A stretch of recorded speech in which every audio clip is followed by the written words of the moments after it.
Welcome to part 2 of our Ershad's and Logicom's unboxing and installation session of Microsoft OEM Windows 11 Pro license.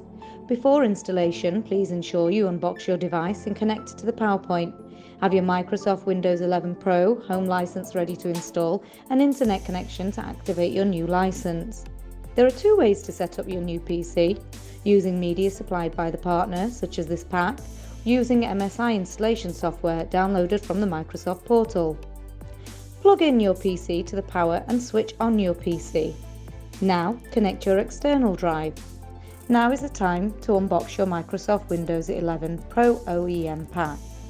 Let's insert the supplied media in the drive. Select drive as your boot drive and now run the application to install. Input the key from the OEM pack. Now you are all set to activate Windows. Select your preferred drive on the PC and let the installation continue. Certify your device as genuine Microsoft Windows 11 installed. Thank you for watching.